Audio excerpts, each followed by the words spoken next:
Hello and welcome to another Oblivion Plays FSX video. Once again, I'd like to apologise for being absent for so long. Dissertation exam celebrations have all been taking place over the past kind of month. But it's all over now, so I should be able to get more content out over the next few weeks, which is exciting. Just before I introduce this flight, a few bits of news and updates.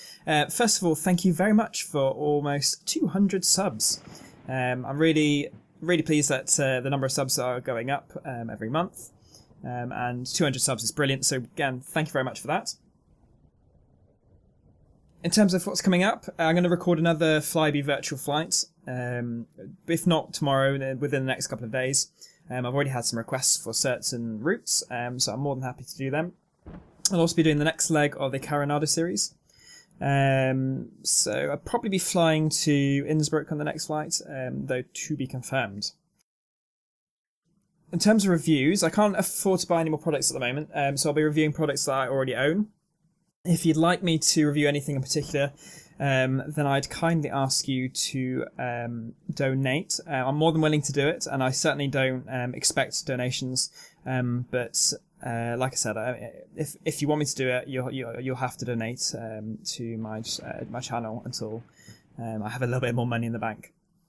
You can find the links to donation in the description below or on my channel page.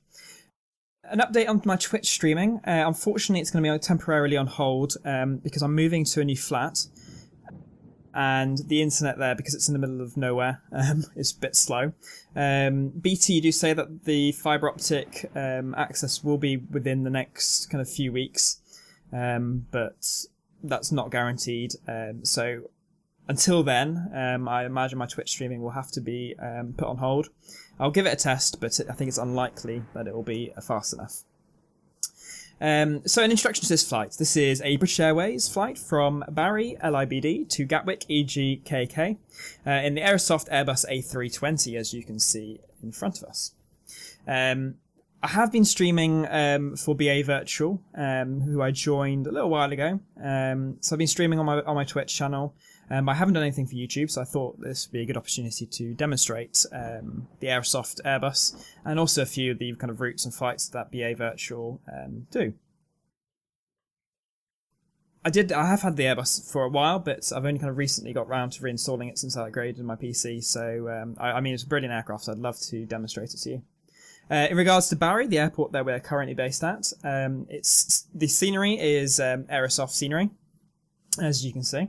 It's pretty good. I would say the texture quality is probably about average to good.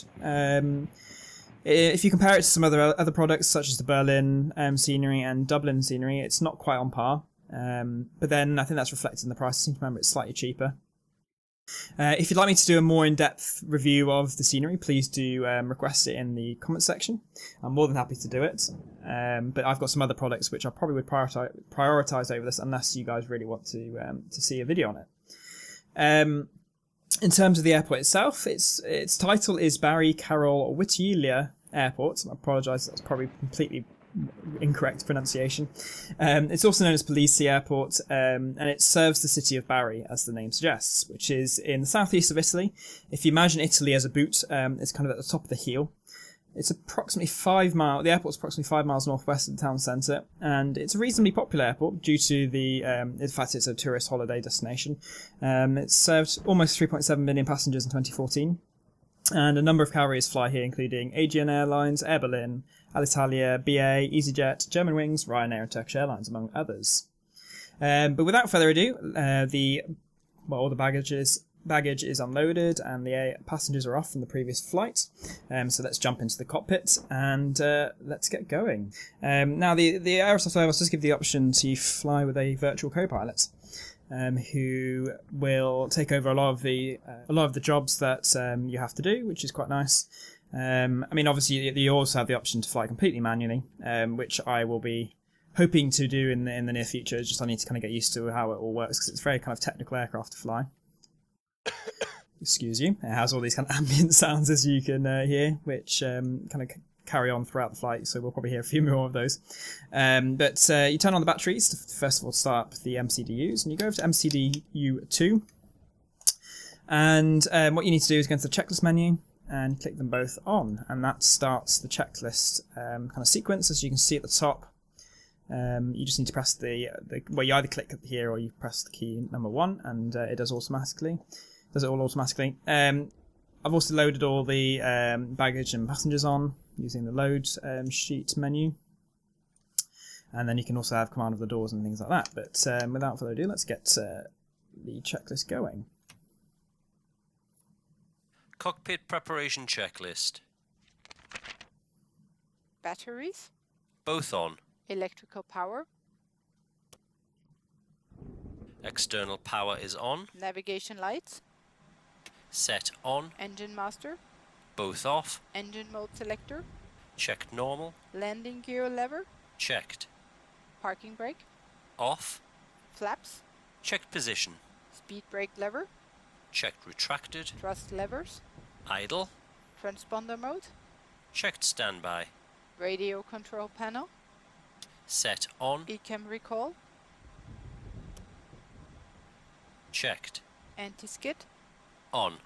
Flight director. On. Emergency lights. Set. No smoking signs. Set on. Anti-ice. Off. Probe window heat.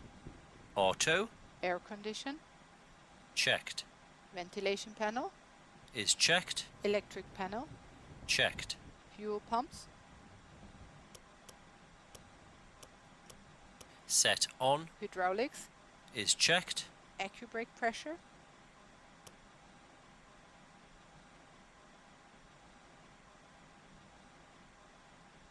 And here comes that distinctive sound, which I'm sure many of you recognise if you've been passengers on the Airbus. Set. Ground proximity warning system.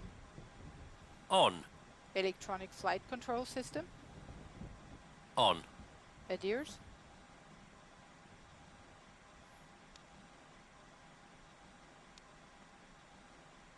Set to nav. Emergency equipment. Is checked. Checklist complete. Alright, so let's get the passengers.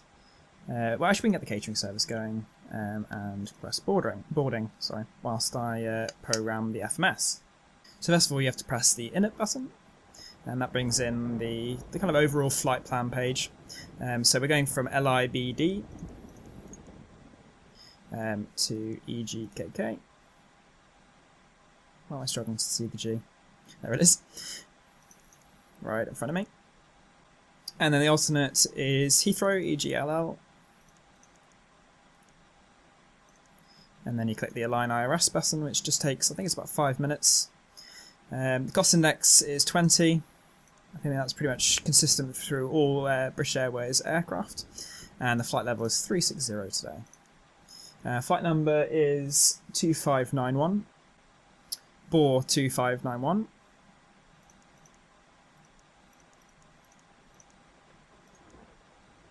And then we head over to the flight plan page, but just before we do that, we just need to open the side doors. Just so as you can see, the catering services can get in all the catering stuff.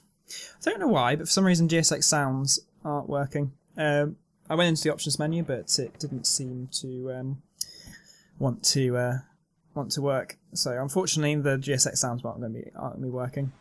But back in the cockpit, we can carry on with the flight plan. So the flight plan button will now need to get departure clearance, so we know actually which departure we're using. So departure clearance is 125.8.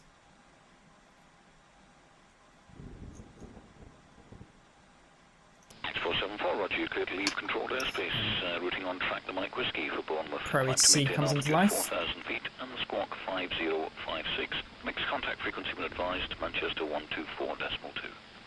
Clearance delivery, Speedbird 25981. Our parking position is Terminal 1, parking position 305. Information, Quebec, request clearance. BAW 25901.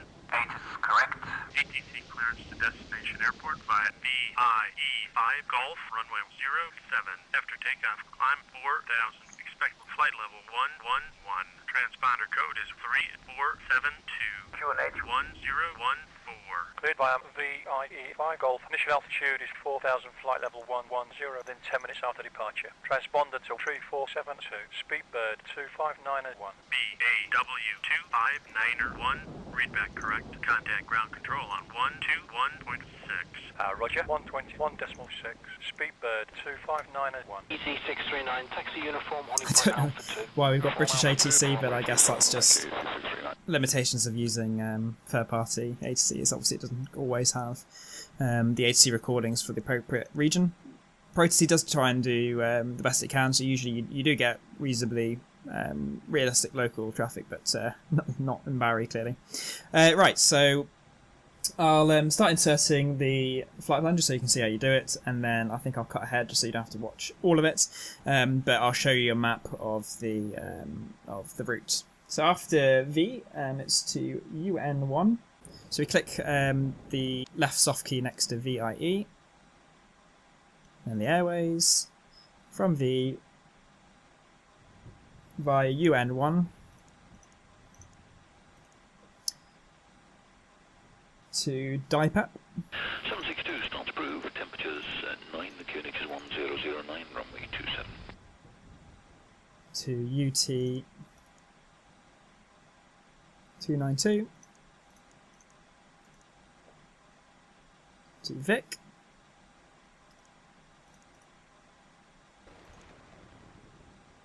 And so forth until you've finished the whole route, and then you click the insert, temporary insert button here, which I'll show you in a second. Alright, so we go all the way up to QNAV, and we'll just input the arrival into the FMS. It's obviously prone to be changed depending on the weather, but it's easier just for the top of the sentence and everything to calculate, so that we just do it now and then come back to it later.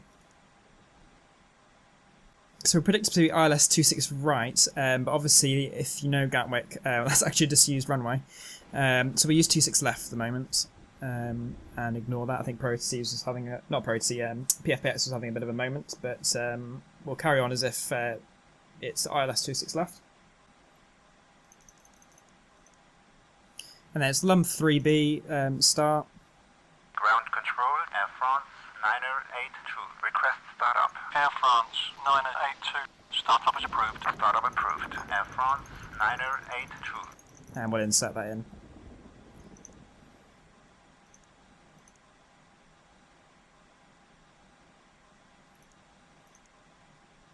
Get rid of that discontinuity. 448, vacate right, into the apron of And that's that done. Stand 5. Victor for stand 5, 448. Ground control, Air France 9082. Request taxi. Air France 9082. Taxi via Papa Echo Foxtrot to hold in position runway 07. When on position, contact tower on 118.3. To hold in position runway 07 via Upper Echo Foxtrot. Tower on 118.3. Air France 9082. Okay, so we're on the init page 2, just insert the block, and we can just work out what that is, but just by going to load fuel. 7.89, so I think, I seem to remember you can only put one decimal in, so we'll put in 7.9. I'll try 7.89, but I seem to remember you can't do it. No. So 7.9, let's round it up. EC639, taxi uniform, It gives us the fuel prediction. 0 fuel weights and all that, and you can just double check that against the flight plan, but that's all correct. And then we go to the perf page, and we'll do flaps 2, and then it's up 0.4 is the trim, which electric 43, vacate right at Foxtrot. I keep getting rudely interrupted. When you're doing on the fuel plan page for the Aerosoft Airbus, it does tell you what the trim is, so you just need to record that, write it down somewhere, and it tells you. So the transition altitude is correct, but so otherwise that's looking good, and otherwise we can just cycle through the pages and everything looks fine. So we'll leave that. Obviously the approach we do later on. Otherwise that's looking good. Boarding is perfectly timing. So we'll just close the doors now in anticipation. But just before I do,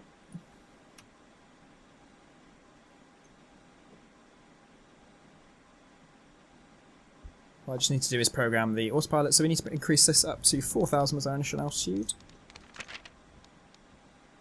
Click that in, and then you can also click these in just to put them in managed mode, and otherwise we're ready to go. So I'll just close the doors. 42 Mike, vacate next right, enter the apron at Victor, parking stand 11. Next right, Victor, 1142 Mike. 027 Victor Foxtrot, contact Manchester 124.2 by. 142, 027 Victor Foxtrot, goodbye. Tap 250, clear takeoff, 210 degrees 19. And also just increase the brightness on the display so we can actually see them. Captain, the cabin is secure. All passengers are aboard. Before start checklist. Windows and doors. Closed and locked. APU. Set on. APU bleed. Right, just whilst the APU's coming, I'll just show you something. So this knob obviously changes the brightness for the ND, but just behind it, there's a separate knob, and I didn't realise this, probably should have read the manual, but you actually need to change this as well, otherwise you won't see the weather display and terrain information. I kind of panicked when I flew this for the first couple of times and thought there was a bug and it wasn't working, but then I just hadn't turned up the display. So this is a bit of a tip for you guys, just in case you're suffering from the same problem. Unfortunately, because I haven't got the, what is it called? The Aerosoft ground services, I think it's ASN, something like that. The doors aren't working, sorry, the jetways aren't working. But I might look into getting that in the future. But obviously, like I said, I'm a bit poor at the moment, so I can't afford it. Set on. External power. Disconnected and off. Cabin signs.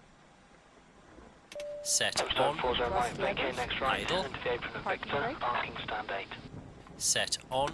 Bearer reference. Set 1014. 1014. Check. Beacon lights. Set on. Checklist complete.